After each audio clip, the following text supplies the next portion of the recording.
Hi, I'm Jack, and I'm going to talk to you guys about Interstellar, one of Christopher Nolan's films. It stars Matthew McConaughey, Jessica Chastain, Anne Hathaway, Michael Caine, Matt Damon, Casey Affleck, and many more. Before we get started, don't forget to follow me on social media. My username is down below on the bottom of the screen, so please do that while you're at it. And also, this is a spoiler review. I will talk spoilers of sorts, whether they're big or small. And I really hope that you guys will leave and watch the movie before you come back in and watch this review, because I will not hold back. So this is your only warning. Interstellar follows a former NASA pilot named Cooper as he has to leave his family behind on Earth and join a crew called the Endurance as they go out and find a new habitable home planet on the other side of the galaxy, and they are on a mission to save humanity from extinction. This movie does a lot of things right, and I'm going to start with the acting. Matthew McConaughey is excellent as Cooper, and I love all of his moments throughout this movie, whether it's on Earth, whether it's out in space, or whether it's just with his daughter. And he is just really good in this movie, and he always brings me to tears whenever a scene like this happens. You once told me that when you came back, we might be the same age. And today I'm the age you were when you left. It's a really sad scene, and he sells it perfectly, but he does a really good job at portraying this lead character who's on a mission to save humanity and his family from extinction, and he is a great lead character. Anne Hathaway is terrific as Amelia Brand. I love her dynamic with Cooper, portrayed by Matthew McConaughey in this movie, and there are a lot of emotional moments that happen, not just with him, but with her too. And she's a great side character, well, or female lead character for this movie. Michael Caine is Michael Caine. He's always really good, and it's nice to see him in another Christopher Nolan movie, especially for this one. And he plays a really important role in the story of this movie, and I liked how he was utilized. And Jessica Chastain is marvelous as Murph. She plays the older version of her daughter, of Cooper's daughter, and she also has a lot of great moments, especially when it's with Topher Grace's character or Casey Affleck's character, or even scenes with like every other character. She's great, and of course, her character gives a lot of emotional moments to the audience that does not fail to break your heart. And surprise cameo, but I'm going to say it anyway, Matt Damon shows up in this movie as Man. Now, I really liked how he was utilized because I did not know he was in this movie. And then how he ended up being utilized was really surprising. And it ended up being that he was actually sort of like the antagonist of the movie. There is no really physical threat, sort of, but Man is probably that closest to fit that category for this movie.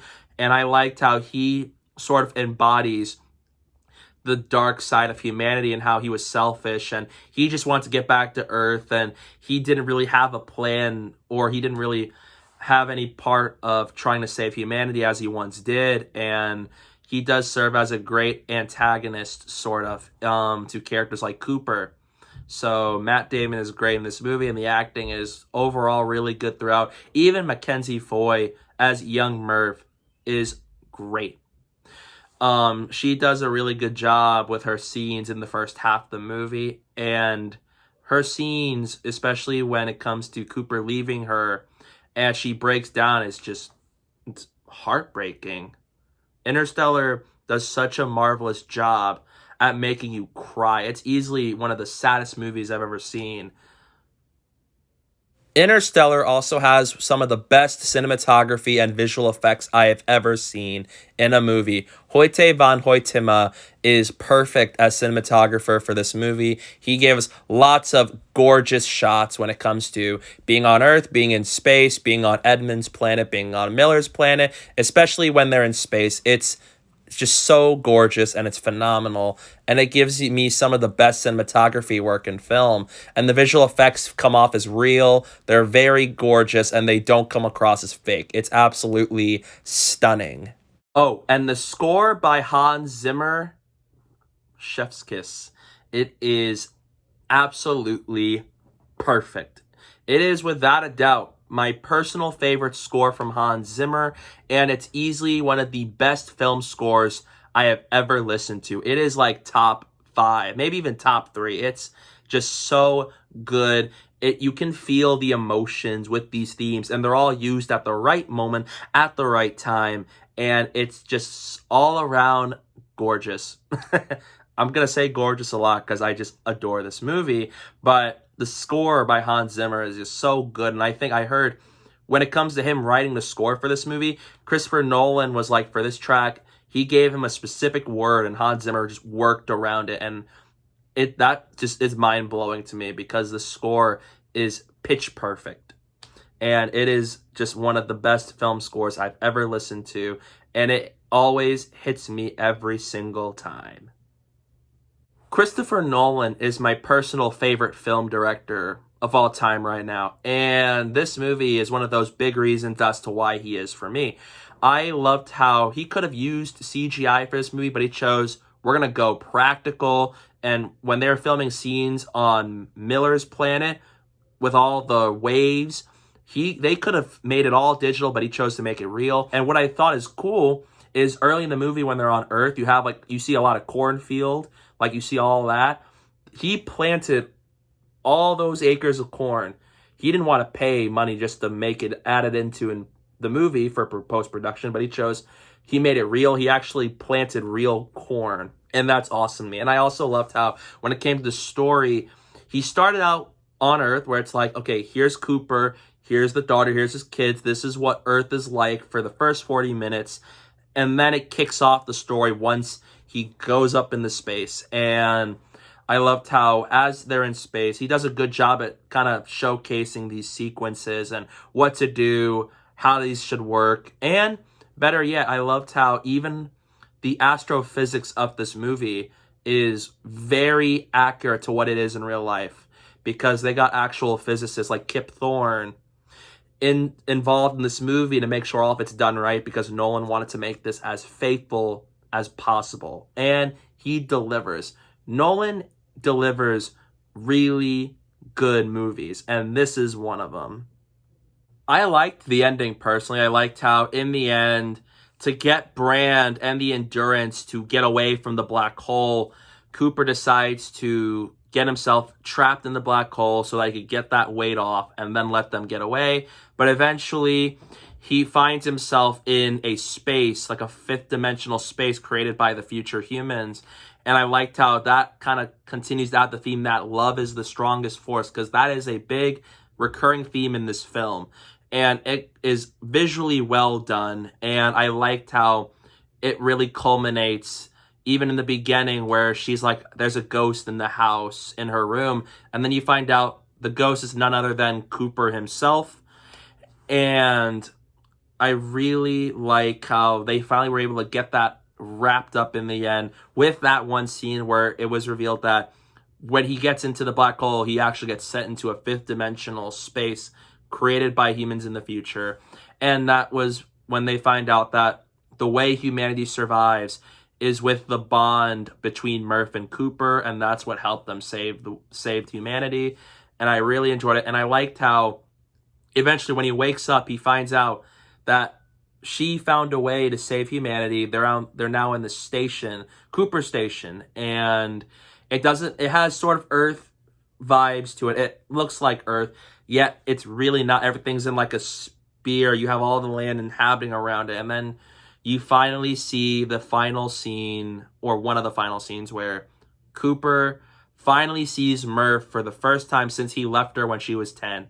And by the time that happens, she is old. She's on her deathbed. And you have all of her family, which are his descendants, there. And it gives us such a touching final scene where it's like, I was your ghost. I'm here. We did it. And that she's like, I don't want you to watch me die. And it's such a heartfelt, really touching scene. And it's just it's beautiful. And that she's like, you need to go be with Brand because she's all alone on Edmund's planet. And then it ends with sort of what Nolan does with all of his movies for the most part, where by the end of the movie, his character's fate are left up in the air, where it's like, what happens next? And so I liked how in the end, you see Cooper, he's in a spaceship, he's about to go leave the Cooper station and go find Brand on Edmund's planet. And then you see Amelia on Edmund's planet realizing that her husband died, and then she sets up a camp of sorts for a possible new colony, and then that's it. So I like that because just like in Inception, just like in Dark Knight Rises, just like in Tenet, each of these movies end with their character's fate unknown. You don't know. Do they make it? What happens next? I like that. So I like the ending. It worked for me. So that's another positive I'm going to say. If there was one issue I think I could name that other people might have with the movie, which I wasn't bothered by, it's probably the pacing in the first half of the movie, because it's on Earth for those first 40 minutes. And once it doesn't kick off as much with its pacing until Cooper finally goes to space. And I think some people might be a little bit bored sort of by how it's paced, but I'm not bothered by it. It gave us like the dynamic between Murph and Cooper and like the sense of the danger that they're in. And so I wasn't bothered by it whatsoever. Overall, Interstellar is an absolutely phenomenal film. It's my personal favorite movie of 2014. It's brilliantly directed and written by Christopher Nolan with powerhouse performances from the cast, beautiful visual effects and cinematography, and one of the best film scores to ever hit the screens. And in the end, I'm going to give Interstellar an A+. And it's a must-watch for everybody. Please watch this movie. It is such a great film, and it's one of the best science fiction movies ever made. And it is a movie that everybody who loves film needs to check out at some point. And overall, those are my thoughts on Interstellar. What did you think about this movie? Let me know down below in the comments section. I'd love to hear your thoughts on this movie. And don't forget to follow me on social media. My username is down below on the screen, so don't forget to do that while you're done with this video. And I hope you guys will stay tuned for more reviews. I have plenty more coming over the course of the next month that I hope to do. So there's that. And don't forget to hit that like button and hit the subscribe button and stay tuned for more.